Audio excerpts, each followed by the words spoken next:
Al ver las películas de Roy Andersson es difícil no sentir que uno está mirando pinturas en movimiento. Sus planos son mucho más complejos compositivamente que los de casi cualquier película. Entonces cabe preguntarse, ¿cuáles son las cualidades formales propias de la pintura que no suelen tener los planos de las películas, pero que sí están presentes en las composiciones de Roy Andersson? ¿Cómo se logra esto? ¿Y qué pasa cuando se traslada una estética de pintura al cine? Por supuesto que las pinturas tienen miles de formas y colores, no todas tienen las mismas características visuales ni son igual de complejas, es decir, que las pinturas no se ven de una única forma, sino que varían muchísimo, y por tanto no hay una única manera en la que un plano pueda parecerse a una pintura.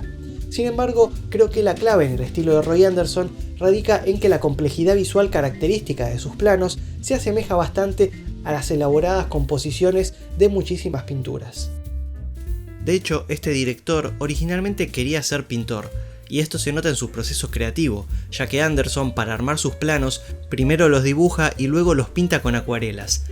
Pero los planos de Roy Andersson no siempre tuvieron este nivel de complejidad, sino que su cine fue evolucionando y es interesante la historia de cómo su estilo llegó a ser lo que es hoy. Para empezar, hay que saber que los primeros cortometrajes y los 2 primeros largometrajes de este director están contados con una narrativa y puestas de cámara y de escena bastante clásicos y alejados del estilo que lo caracterizaría décadas más adelante. A su primer largometraje, A Swedish Love Story de 1969, le fue muy bien en cuanto a crítica y público. Sin embargo, su segunda película, Gilead de 1975, fue por el contrario un desastre en cuanto a crítica y recaudación. Tanto que llevó a Andersson a no volver a dirigir un largometraje por nada menos que 25 años. Tiempo que dedicó mayormente a dirigir más de 200 comerciales, ya que solo lo llamaban para eso y ahí fue donde aprovechó la libertad que gracias a su éxito previo le dieron en el mundo de la publicidad. I started with a very realistic common style in the beginning of my career, but after 15 years I was so tired of realism so I planned to skip movie making and do something else.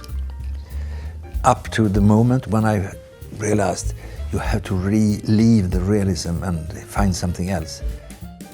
Andersson tomó los comerciales como si se tratasen de cortometrajes muy breves, donde podía generar situaciones autocontenidas para probar e ir desarrollando su particular estilo de comedia, mostradas con una puesta de cámara que prácticamente siempre fija, de altura y angulación normal, y siempre mostrando la acción completa de cada escena utilizando un único plano duradero y abierto. Entonces, los comerciales fueron los que lo llevaron a incursionar y separarse del lenguaje más tradicional de sus primeras producciones, ya que luego básicamente tomó la fórmula que estaba utilizando en sus comerciales, la transfirió a sus cortometrajes y finalmente la refinó y complejizó para sus largometrajes, empezando por el estreno de Songs from the Second Floor en el año 2000, que terminó de asentar su estética y narrativa actuales. Y así como cada uno de sus comerciales estaba pensado para poder funcionar de manera independiente, las escenas de sus películas también suelen hacerlo, rejuntando pequeñas situaciones solo unidas ligeramente por una temática y algunos personajes recurrentes.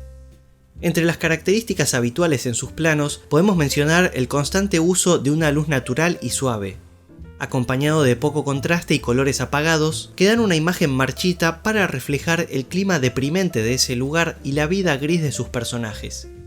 Y a esto se le suma un tono que por momentos cobra tintes surrealistas, cosa que Andersson emplea mostrando situaciones que serían extremadamente improbables o directamente imposibles de ver en la vida real. Pero también logra este tono al hacer que sus personajes se comporten de una manera que no es normal, a través de actuaciones parcas y personajes inusualmente pálidos, como figuras fantasmales, con una actitud zombificada, con una mirada perdida y en silencio. Andersson también utiliza los marcos de puertas y ventanas para generar lo que se conoce como cuadro dentro de cuadro, dejando así ver otro espacio y dándole visualmente una mayor sensación de profundidad a la imagen, ya que de esta manera podemos identificar distintos sectores en la composición. Genera profundidad visual utilizando muchas veces 3 planos de acción. En primer término suele estar el protagonista, la figura. En segundo término el fondo, el espacio donde se encuentra el protagonista. Y en tercer término, si lo hay, otro espacio más al fondo. Aunque lo fundamental del estilo de Roy Andersson, como mencioné, es que narra estas imágenes con planos secuencia estáticos, muy abiertos, con una cámara casi siempre fija y con una única toma que dura varios minutos. La amplitud y fijeza de estos planos se asemeja a la visión inmóvil y abarcativa de muchas pinturas. Esto hace que en ciertas ocasiones este tipo de plano funcione bien en los momentos de comedia, ya que permite ver y poner las acciones en contexto, en lugar de aislarlas de este como lo haría un plano cerrado. Y al ser planos tan abiertos, suelen contener varios personajes, pero sin embargo, visualmente se puede reconocer rápido quién de estos es el protagonista, porque su figura resalta de alguna manera por su ubicación y peso en la composición. Pero también se le da un gran protagonismo al espacio. El poder ver los entornos ampliamente permite que estos aporten a la construcción de un clima y también que caractericen un poco más a los personajes, sobre todo cuando el espacio que se muestra es el de su propia casa. My philosophy is that the room tells more about the human being than his physics, his face, for example. Because the room tells the truth. The people in the room can lie, he's a liar or she's a liar, but the room tells the truth. So that's why I always try to make good scenes with a wide shot. Por eso, para lograr estas composiciones complejas, con una gran cantidad de elementos y desde las cuales se pueda ver toda la escena, es casi ineludible que esos planos sean abiertos y que todo esté en foco. Son composiciones muchas veces con bastante espacio negativo, con bastante aire alrededor de los personajes, de manera que se los pueda retratar como personas pequeñas, solitarias y que además se vea claramente el entorno que las rodea, lo suficiente como para que desde esa única puesta de cámara fija pueda desarrollarse la acción de toda la escena, y que se logre ver la reacción de la gente alrededor o acentuar la falta de la misma. Y por último, esta utilización de planos muy abiertos también genera una perspectiva muy presente, dado que permite la incorporación de objetos que marquen el punto de fuga gracias a la presencia de líneas de guía, llegando muchas veces a ver al menos una esquina del espacio, logrando una perspectiva a veces más y a veces menos marcada, pero siempre presente y que a veces es enfatizada mediante la repetición de elementos iguales.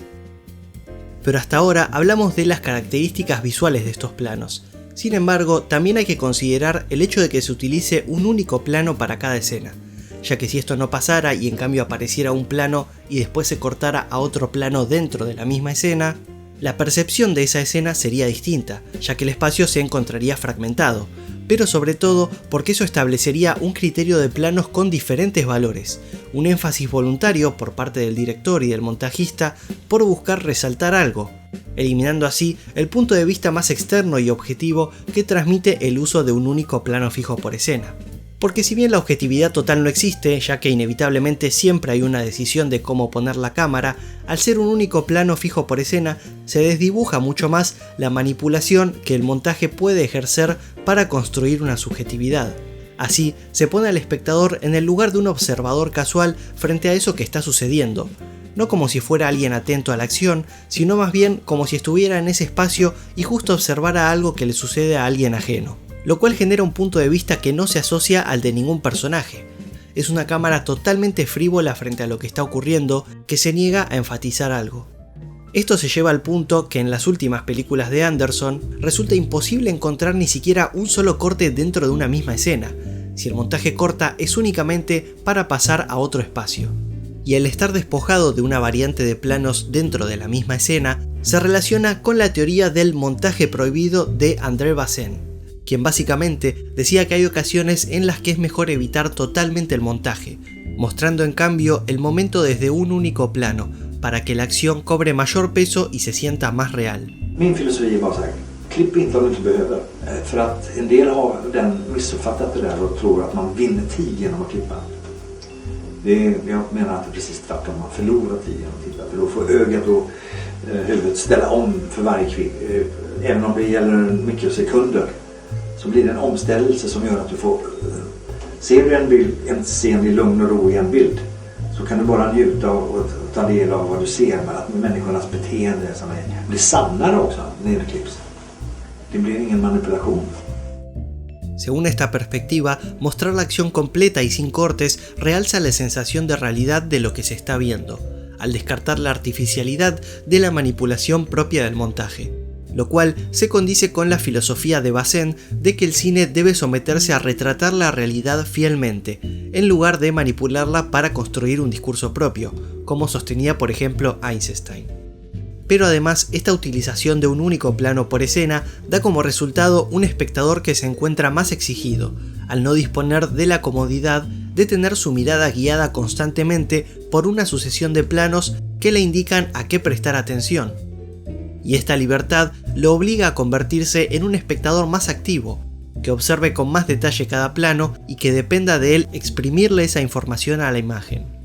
Portraits, close-ups, are not as interesting as wide shots, because there are so many things in a wide shot that you have to look at carefully to understand the picture.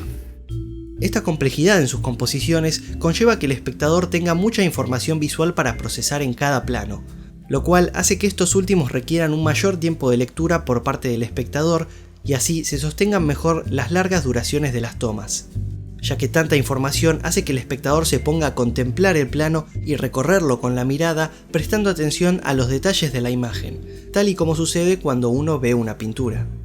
Por esto es que al cine de Anderson se lo considera slow cinema o cine contemplativo, al punto que, mientras que la cantidad promedio de planos en un largometraje puede llegar a rondar los 1250 planos, las películas de Roy Anderson suelen tener solamente un total de entre 30 y 60 planos.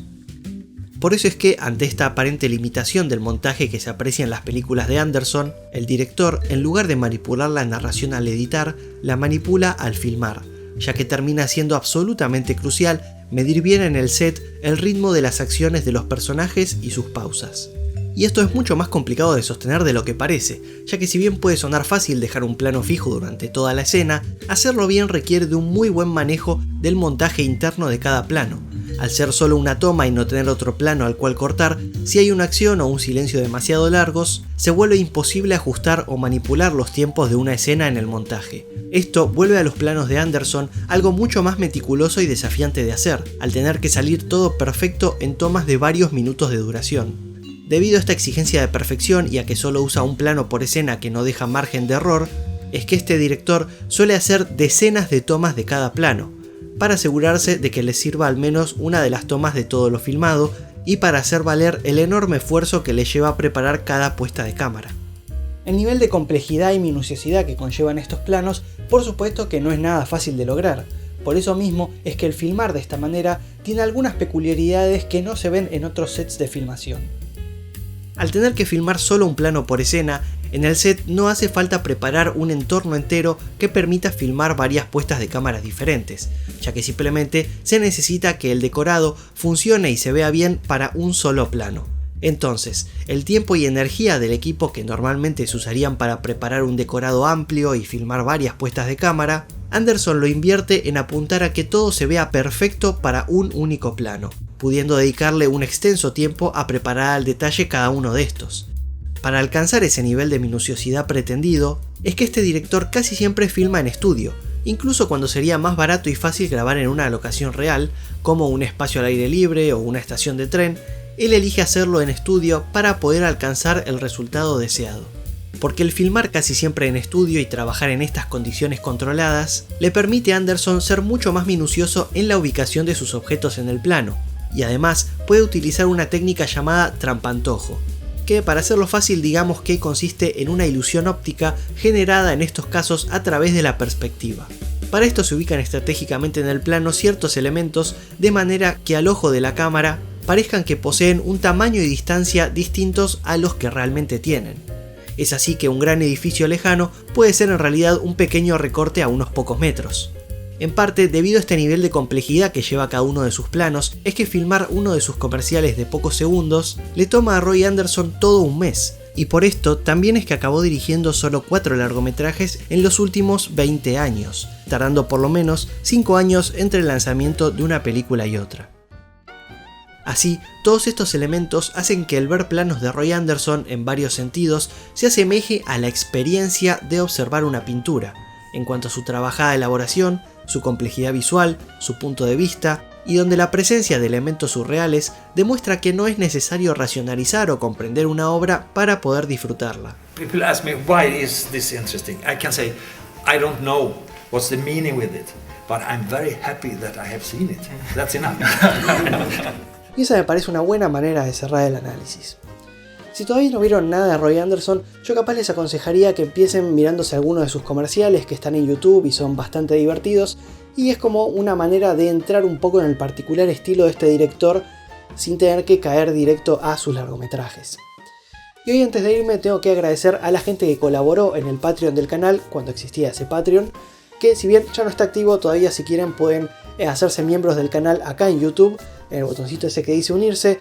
Y si no, saben que pueden darme una mano, no sé, compartiendo el video y todas esas cosas que se suelen hacer con los videos de YouTube. Como siempre, muchísimas gracias y nos vemos en el próximo video.